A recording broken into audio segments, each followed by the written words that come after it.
젊을 땐 몰랐다 늙고 나서야 진짜 재미가 뭔지 알았다는 말은 단순한 회고가 아니다. 이 말에는 삶의 속도를 늦추고 나서야 비로소 눈에 들어오는 풍경과 그 안에 숨어있던 감정의 결이 담겨 있다. 우리는 청년기의 대부분을 일과 성취, 경쟁과 인정 속에 묻혀 살아간다. 삶의 재미란 것도 대부분 외부에서 얻는 자극이나 성과와 연결되어 있다. 그러나 은퇴 이후의 삶은 그것과는 결이 다르다. 그동안 당연했던 것들이 하나둘씩 사라지고 나서야 비로소 보이는 것들. 내가 좋아하는 것이 무엇이었는지, 어떤 순간에 마음이 미세하게 떨리는지, 혼자 있는 시간이 어떤 의미인지 우리는 늦게서야 깨닫는다. 진짜 재미는 그동안 바빠서 미처 눈 돌리지 못했던 곳에 있었다는 사실을. 첫 번째 사례는 72세의 김용식 씨다. 그는 35년간 공기업에서 근무하며 부장으로 퇴직했다. 젊은 시절엔 매일이 전쟁 같았다. 성과 압박 속에서 회식과 출장으로 점철된 삶을 살았다. 그에게 재미란 스트레스를 잊기 위한 소비에 가까웠다. 골프장, 술자리, 여행 모두 짧은 해방감이었다. 하지만 은퇴 후 그는 우연히 아내가 버리려던 도자기 조각을 붙잡고 흙을 빚기 시작했다. 주물 공장에 다니던 시절의 손맛이 떠올라 취미로 도예를 시작했는데 그것이 어느덧 그의 하루를 채우는 전부가 되었다. 손끝으로 흙을 만지고 물레를 돌리며 형태를 잡아가는 그 과정에서 그는 재미라는 감각을 다시 배웠다. 누군가의 평가나 성과 없이도 몰입할 수 있는 시간이란 게 있다는 것을 그는 처음 알았다. 그는 말한다. 젊을 땐 누가 알아주는 게 재미였는데 지금은 내가 나를 알아보는 게 더 좋다고.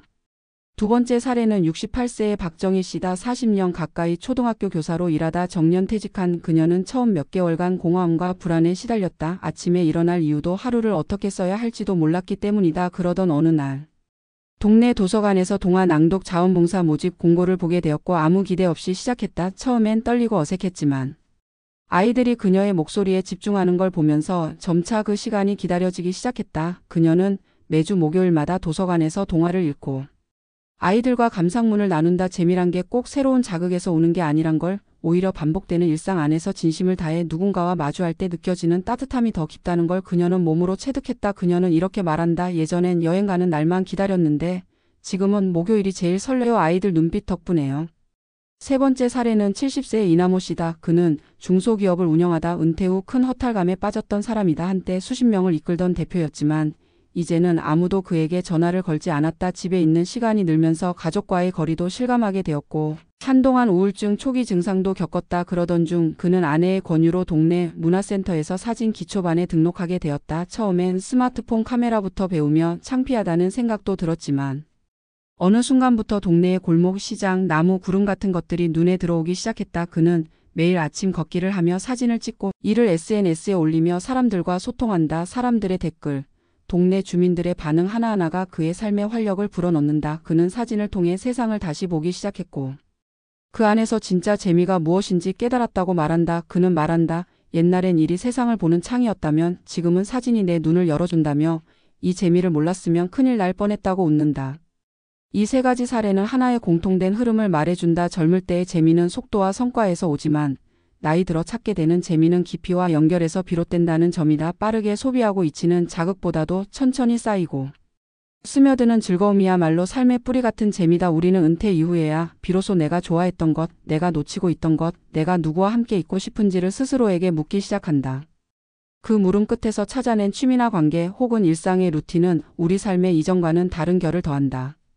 어쩌면 늙는다는 건 외부 세계로부터의 인정이 줄어드는 대신 내면으로 들어가는 힘이 커지는 과정일지 모른다. 누군가는 그것을 외로움이라 부르고 또 누군가는 자유라고 부른다. 하지만 그 안에 숨겨진 새로운 재미의 가능성을 발견한 사람에게 은퇴는 끝이 아니라 또 다른 출발점이다. 늦게 깨달았지만 늦지 않았다. 진짜 재미는 그렇게 인생의 후반전에 서서히 고개를 들기 시작한다. 그것은 조용하고 단단하며 나 자신을 중심에 두는 방식으로 다가온다. 인생의 절정은 꼭 젊을 때만 있는 게 아니라 오히려 인생의 깊은 재미는 나이 들수록 더욱 명확해지고 선명해진다. 그렇게 우리는 늙고 나서야 진짜 재미가 뭔지를 알게 되는 것이다. 은퇴 이후의 삶은 단순히 일에서의 퇴장이 아닌 새로운 삶의 무대로의 진입이다. 우리는 이를 종종 여생이라는 표현으로 축소하곤 하지만 실상 은퇴 이후의 시간은 짧게는 20년, 길게는 30년을 훌쩍 넘는 또 하나의 인생이다. 그 긴 시간을 단지 소일거리로 채우기엔 인간의 내면은 너무도 풍부하고 복잡하다. 특히 재미라는 감각은 은퇴 이후 삶의 질을 결정짓는 중요한 요소다. 그동안 성취와 책임에 밀려 미뤄두었던 감정과 취향의 회복이야말로 진정한 은퇴 준비라고 할 수 있다. 젊은 시절의 재미는 대부분 외부적이다. 속도감 있는 활동, 비교와 경쟁, 성과 중심의 만족감이 주를 이룬다. 반면 나이가 들며 우리는 더 이상 그 속도를 따라가기 어렵고 비교와 경쟁 자체가 무의미해지는 국면을 맞이한다. 이때 재미는 외부로부터의 자극이 아닌 내부로의 침잠에서 비롯된다. 즉 삶의 속도보다는 밀도, 양보다는 깊이, 성취보다는 의미에 초점이 맞춰지는 것이다. 이런 전환은 우연히 오지 않는다. 은퇴를 앞두고 스스로에게 던져야 할 질문이 있다. 나는 무엇을 하며 시간을 보내고 싶은가? 나는 어떤 일을 할 때 몰입을 느끼는가? 나는 누군가와 함께 있을 때보다 혼자 있을 때 더 충만한가?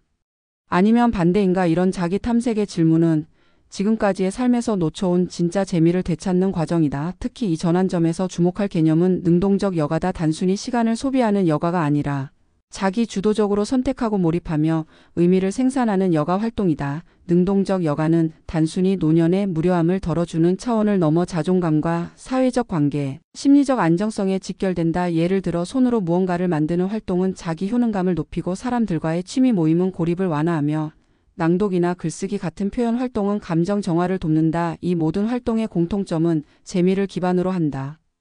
즉 재미는 은퇴 이후 삶의 동력이자 회복의 매개인 셈이다. 우리는 종종 재미를 가벼운 감각으로 취급하지만 실상 그것은 삶에 대한 적극적인 감흥이자 존재의 감각을 되찾는 통로다. 나이가 들수록 재미를 느끼기 어렵다고들 하지만 그것은 재미가 사라져서가 아니라 감각이 무뎌졌기 때문이다. 은퇴 이후에야 진짜 재미를 깨닫는 사람들의 공통점은 감각을 회복한 사람들이다. 그들은 느린 시간을 감각적으로 받아들이고 익숙했던 일상의 구석에서 새로운 의미를 발견한다. 예컨대 같은 공원을 걸어도 그 안에서 들리는 새소리, 바람의 결, 낙엽의 움직임을 알아차릴 수 있는 사람이 진짜 재미를 아는 사람이다. 이는 단순한 자연 친화적 취미가 아니라 삶을 받아들이는 태도의 전환이다. 또한 재미는 관계 회복의 열쇠이기도 하다. 그동안 일로 인해 소원했던 가족과의 시간을 되찾고 오래된 친구들과의 관계를 회복하고 심지어는 처음 만나는 사람들과의 새로운 연결이 재미를 통해 만들어진다. 은퇴 후 처음으로 부부가 함께 요리를 배우거나 손주들과 보드게임을 하거나